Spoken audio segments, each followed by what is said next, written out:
Welcome to the EQFIT podcast. Our mission is to equip people to prosper in every aspect of their life. Whether you're at home or in the workplace, we explore practical ways of improving success, satisfaction, finding balance, and building enjoyable and beneficial relationships. Thank you for joining us. What if your mindset isn't just one of many factors influencing your success, but the very foundation of your success? In today's fast-paced, emotionally charged world, your mindset isn't just important, it's mission critical. Your mindset shapes how you interpret challenges, how you lead yourself, how you lead others, how you show up in relationships, and ultimately, how successful and fulfilled you become. Let me share a story. Over the decades, I've had the opportunity to work with hundreds of people to help them understand and then shape their mindset in a very intentional way. Our mindset is the foundation and the filter that everything is built on and that everything passes through. The more we understand our mindset and shape it to serve us and to serve others, the more success and satisfaction we're going to experience. So enter Dave.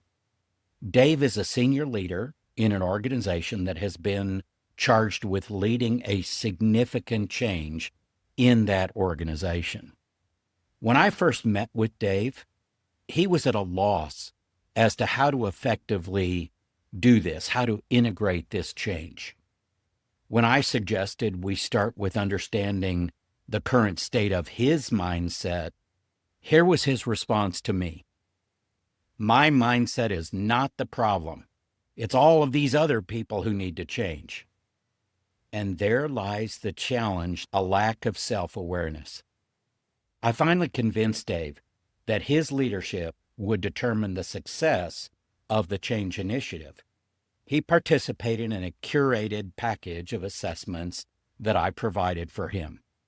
The results told us clearly where Dave's mindset was at that time, and that began the transformation process. Dave's EQ was low, especially his self-awareness and self-regulation. He had two counterproductive habits that were holding him back, that were limiting him and his ability to lead more effectively. He also did not understand that his personality and preferred communication style would not be nearly as effective with many of his people, and that if he really wanted to be a good leader, he needed to adapt his approach and how he chose to communicate with people. The big change that needed to happen in the organization started with Dave changing from the inside out in his leadership, in his skill development, and especially his mindset. Dave saw the value in making these changes in himself, and that powered the needed change in the organization. Mindset matters, and it matters a lot. But here's the truth. Most people never take the time to understand where their mindset actually is today, in the current moment in time, let alone know how to shape it intentionally for long-term success. If you want to accelerate your growth, lead with clarity and purpose, thrive under pressure, and turn challenge into opportunity, then it's time to evaluate, shape, and strengthen the one thing that influences everything, and that is your mindset.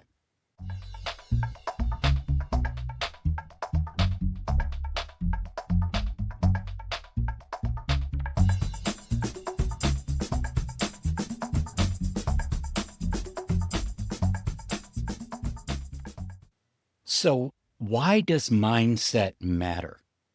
Neuroscience confirms that our mindset is not fixed. Thanks to neuroplasticity, The brain's ability to form and recognize synaptic connections, our thoughts, beliefs, and emotional patterns can be rewired over time. That comes from Davidson and McEwen, a study in 2012. That means you can train your brain to think more adaptively, focus more effectively, and regulate your emotions in the face of challenge and difficulty. Research by Dr. Carol Dweck, who pioneered the concept of the growth mindset, shows that people who believe their abilities can be developed are more resilient, they perform better, and recover from setbacks more effectively. That was something she put out in 2006. The recently published book, Are You Coachable? The Science of a Growth Mindset by Dr. Chuck Coker, elegantly connects the dots for us in understanding the critical importance of developing and sustaining a growth mindset. So, how do we develop that kind of mindset? Let's start with emotional intelligence. Now, a little sidebar here. So many people ask me, Steve, why do you always start with emotional intelligence? And the answer that I give consistently is it is probably one of the least understood elements of the way our brains work. Even though people have heard about emotional intelligence, they've read about it, it is such a deep topic. There is so much to it that if we don't take control of that part of our thinking process, the way that our brain works with our emotions, if we don't understand it, we cannot shape it so that we can develop the skills necessary to make a real difference in our life and in our work. It's why I will always start with emotional intelligence. Now, there may be other things that are very apparent that we would need to deal with. So, for instance, behavior that's out of the norm or leaders who are not leading well for some reason. But you know what? Underneath the reasons for those challenges are going to be emotional drivers. So we're back to emotional intelligence. Emotional intelligence literally are the building blocks of a winning mindset. Why is that? If you think about the way our brain works, we experience things emotionally before we experience things logically and rationally. That is just the way we're designed and created.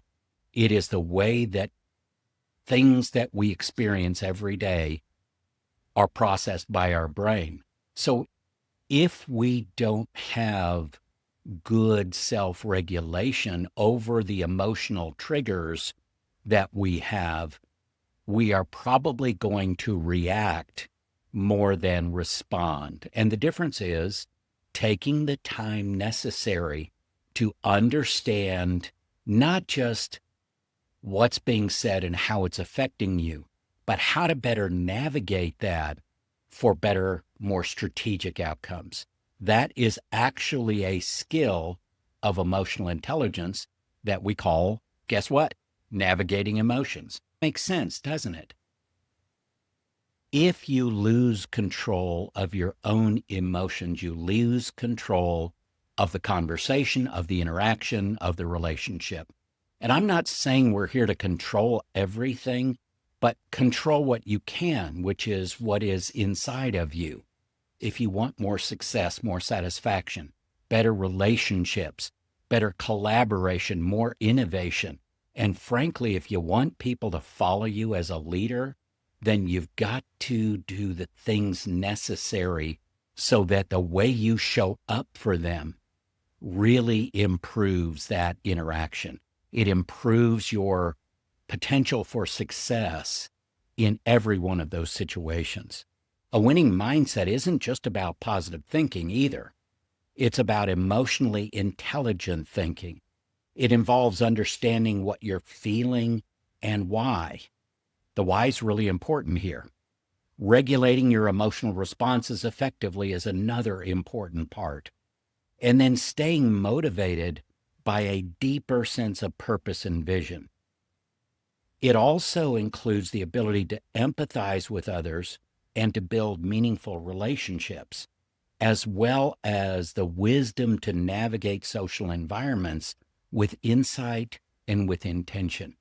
The reality is, that's really the key to success in so many parts of life, work, home, wherever you are. There are 5 emotional intelligence competencies: self-awareness, self-regulation, motivation, empathy, and social skills. They form the foundation of a powerful internal operating system. Okay, so all of my friends out there who are in IT and computers and all of that, which honestly, isn't that everybody nowadays? If you had a better operating system, could you be more productive? Obviously, the answer to that is yes. So if that's true for our computers, why is it not true for us internally and for our own brains? Actually, it is, right? We need to upgrade our internal operating system. When developed and integrated, the competencies of emotional intelligence enable us to remain composed under pressure. They help us to lead with confidence and communicate with clarity. They also empower us to connect with purpose, adapt to change quickly and thoughtfully, and navigate any environment to achieve optimal outcomes. These skills enhance both personal effectiveness and relational impact, making emotional intelligence a critical driver of lasting success.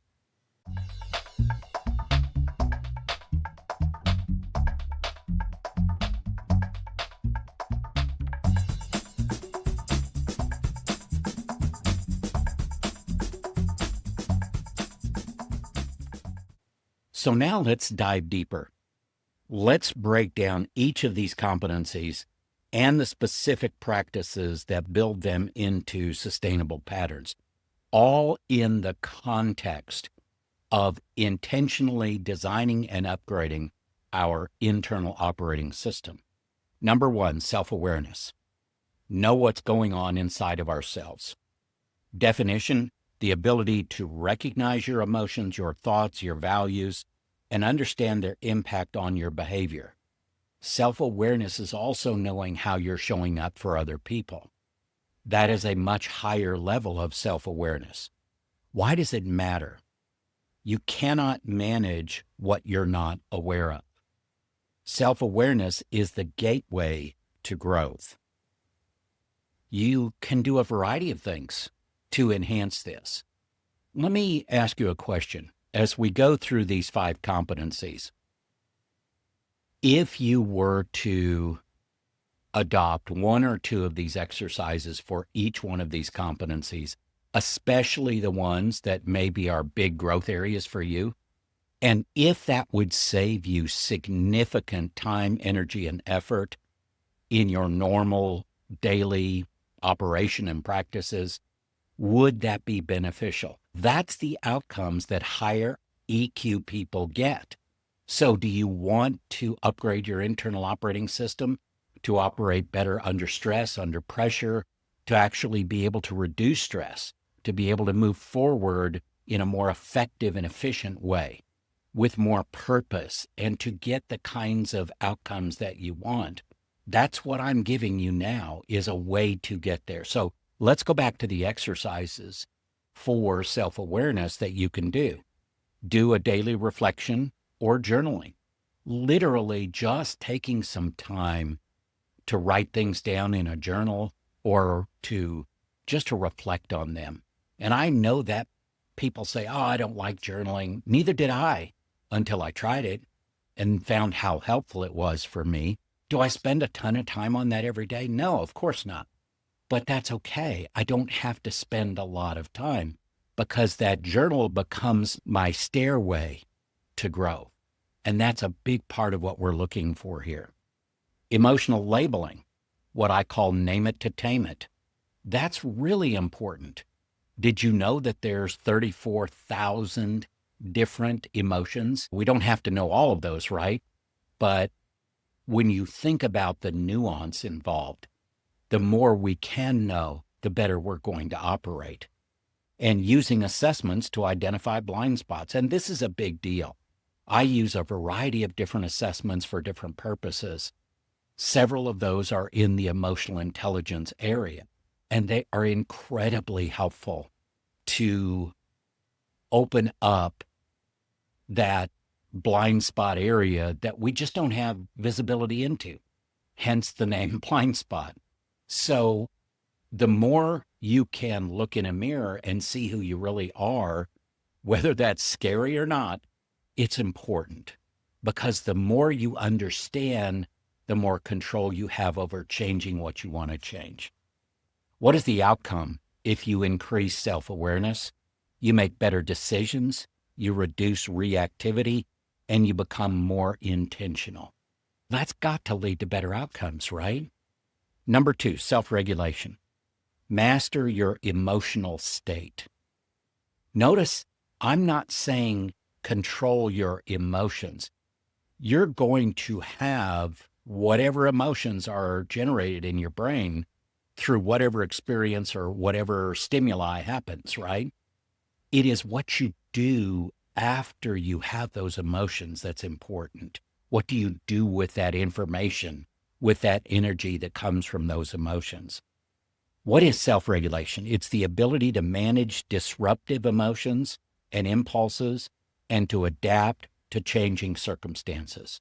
It is literally being able to navigate those emotional triggers for better, more strategic outcomes.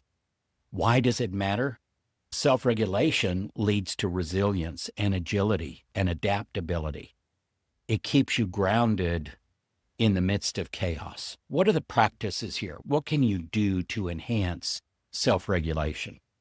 There's something called the ABC pause. Acknowledge it, breathe, and then choose. Then there's reframing exercises.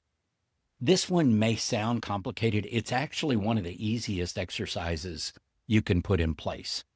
And that is, if something happens and you're triggered in a certain way, you're having certain emotions, and if they're not productive, if they're not helping you, then reframe them. So what's the difference? Your self-talk may be something like, I can't do that, I'm no good at that. But what if you reframed it and said, I'm not good at that yet, or I can't do that very well yet?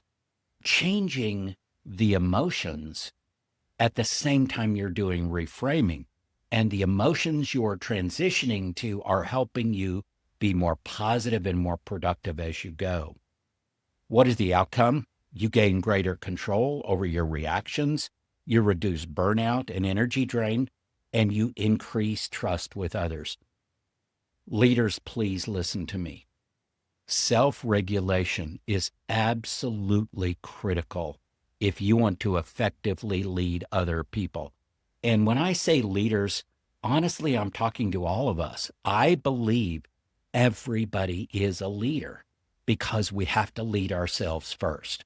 And then we lead other people, whether you're in sales or fundraising, or you're a manager or a director or an executive, or just an individual contributor. All of us have some form of leadership in our lives. And that's why these skills are so important. Number 3, motivation. Drive with purpose. What's the definition? Harnessing your emotions to pursue goals with energy and persistence. How does that happen? Intrinsic motivation, which is what we're talking about here, comes out of our deepest held beliefs, values, and goals.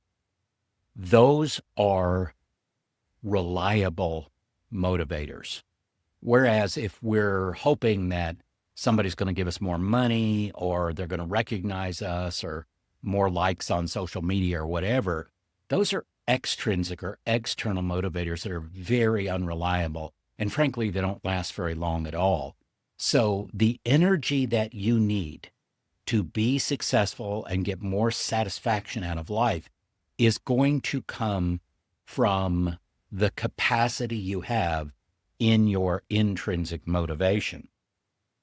Why does this matter? When you operate from that intrinsic motivation, you can keep going, you can persist.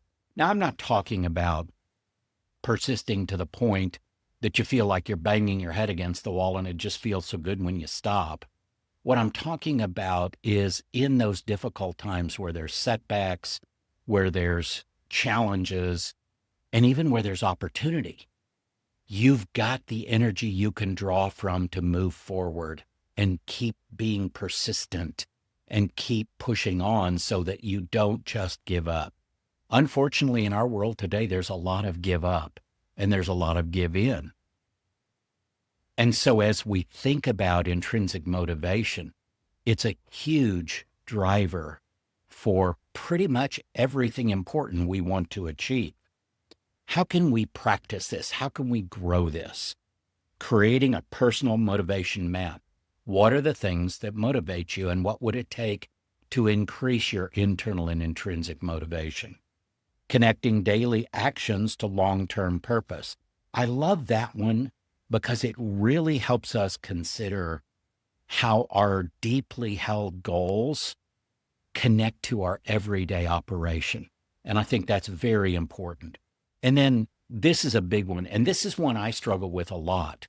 Celebrate small wins to build momentum. I'm just me, and I like the big wins, but I miss the opportunity to have those smaller wins celebrated, which recharges your battery to a degree. But it gives you energy and motivation, and it builds momentum, because sometimes those bigger wins are few and far apart. And so I'm intentionally changing my mindset so that I can have more intrinsic motivation by celebrating the small wins. That means stop worrying and spending all kinds of energy about what may or may not go right or wrong tomorrow, next week, next month, next year, whatever it happens to be. That is energy and effort wasted. Use that energy and effort to move the needle today. That's what's important. And every time you accomplish something today, even if it's something small, what are the outcomes if you increase your motivation? You stay focused and energized, even through setback. Number 4, empathy. Understand and relate to others. The ability to understand others' emotions and their perspectives and to respond with care. This is not giving in to other people. I've had leaders look at me when I say this and go, Steve, I'm not compromising. I'm not giving in. Nobody's asking you to. But does it hurt to be a human being? Does it hurt to recognize that there are other human beings in the world other than just you? Does it hurt to actually take some time to actively listen to what they're saying, to understand their emotional drivers, to understand their perspectives, to hear them out? And let me say why I think this is so important. And you don't have to listen to me on this proof point. This is coming right out of the recent Gallup State of the Global Workplace study. We have a whopping 31% engagement level in the United States in our employees. That basically means 3 in 10, less than a third. And the difference is the way that leadership shows up. There's a clear and direct correlation between how a leader shows up and how much engagement. As a matter of fact, more than 70% of engagement is determined by how a leader shows up with their team. So empathy is critical. It is the place where connection and trust generate. And we need more of that so that we can get that engagement and get buy-in from everybody involved. Empathy deepens trust, it reduces conflict, and it improves collaboration and innovation and adaptability. Empathy is an amazing thing, and it isn't very hard to figure out how to increase empathy. What can we do to practice and grow that? Active listening exercises. If that's the only thing you do, Practice active listening. Now, what do I mean by that? Listen to what they're saying, what they're feeling, what their perspective is, and stop thinking about the next thing you're going to say. Stop judging. Practice curiosity, not judgment. Truly listen. Now, you may not agree with what somebody says, and that's fine. There's nothing wrong with that. You don't have to compromise. But I guarantee you, the great leaders out there are very good at listening. And people feel heard. They feel engaged. They feel a part of something bigger than themselves. That's why this is so important. Perspective shifting questions. What might they be feeling? What is their perspective in this situation? And then emotional check-ins with team members. You can literally ask somebody, how do you feel about this? Okay, that's not threatening, and that's not crossing any lines, but it lets them open up and be more transparent and start to create these feedback loops that are so important. If all you're doing with feedback is doing it so you can check a box, just stop. Because everybody knows that's not genuine, it's not authentic. But if you have a culture of constructive feedback, that's a big deal. And empathy drives that. The outcomes, you become a better leader, you become a better partner, you become a better person, you become a better collaborator. You just become better in so many ways. The fifth one is social skills, which is navigating the human system effectively, the human dynamic. The definition, the ability to manage relationships, build networks, and influence other people. It is that social interaction that is so important to pretty much everything in life. Why does it matter? Success is not just what you know, but how you connect with other people. So what can we do to increase our social skills? Intentional relationship building rituals or habits. Build those things in place. In a busy world, it's easy to assume that somebody else is going to have the kind of relationship with you that you want without investing a lot. The problem with that is you get out of an investment what you put into it.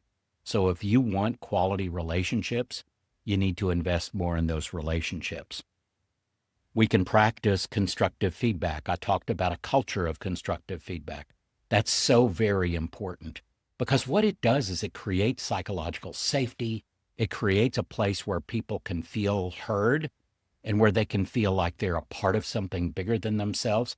That's the definition of engagement. It's the emotional commitment a person has to the job, to the company, to the team. And then we can do really good conflict resolution approaches. Learn how to leverage emotional intelligence to be better and better at conflict resolution. A lot of people avoid conflict at all costs. The sad part of that is exactly the opposite of what you should do. We should be solving conflicts every day when they're small before they get to be big. Because you know what people do when there's a conflict? They take what they know to be fact, and the largest part, the things that they don't know, they just make up stories. And when there's a conflict situation, those stories are who knows what. And they fester, they become infected. It's like you've got to open the wound and clean it out. Now, not all conflict is that way, and conflict is not a bad thing. Conflict can be a very positive thing if it's handled with respect, if it's handled with emotional intelligence. So the outcomes of increasing social skills, you increase your influence, your trust levels, your collaboration, and especially your leadership effectiveness. So how do we lock this in? Because we're practicing these, and these are perishable skills that we need to practice on a regular basis. How can we take these competencies and actually make them habits. What begins as an intentional practice becomes default behavior through repetition and through emotional reinforcement. That's critical. This is what we call the habit story process. The habit story is an assessment created by a company called Two Story. It covers productive and counterproductive habits and measures those in real time. It covers response patterns that people have developed because of these habits that they've created in their lives. And it also covers emotional state, how all of this is impacting their emotional state and their energy. That one assessment is something I use in almost every assessment package I put together for my clients because it tells such a great story, a truthful story, and a story we all need to hear. How does that work? There's a cue, there's a trigger. We have to recognize the triggering emotion or the situation. Then there's what we call predict, which is identify your typical reaction. That's called a pattern. Patterns become neural pathways, which eventually, through reinforcement, become habit. Then we act, we choose a response, we align with our values, and then we reinforce. We reward the productive behavior or reframe unproductive ones. As you cycle through this intentionally, emotional intelligence becomes not just what you do, but who you are, who you become. I want to close this out thinking about a mindset that serves, that sustains, and that succeeds. When you build a mindset intentionally that is grounded in emotional intelligence, that is aligned with purpose and your goals, and reinforced by productive habits, you become more adaptable in change, more grounded in your identity, more capable in leadership, and more fulfilled in life and in work. It starts by asking this question: where is my mindset today? And then, where do I want it to be? Then with guidance, with intention, and with the right tools, you build the operating system that will carry you into the future successfully. If you want to go deeper on this, I would ask that you reach out to me. In the very near future, we're launching what we call 12 Weeks to Transformation, where we help people shape what we call the EQFIT mindset to master your emotions, strengthen your leadership, your professional impact, and achieve what matters most. Whether you're a leader, a salesperson, whatever profession you're in, getting the right mindset is absolutely critical because it is the foundation of your success. It is the foundation that you build on and the filter that everything passes through. Transformation starts from the inside out. Thank you for joining us for this episode. If you have any questions about this week's episode, or maybe a suggestion for future episodes you'd like us to explore, please contact us through our website at eqfit.org. For more information and inspiration, connect with us on LinkedIn, Facebook, and YouTube at EQFIT.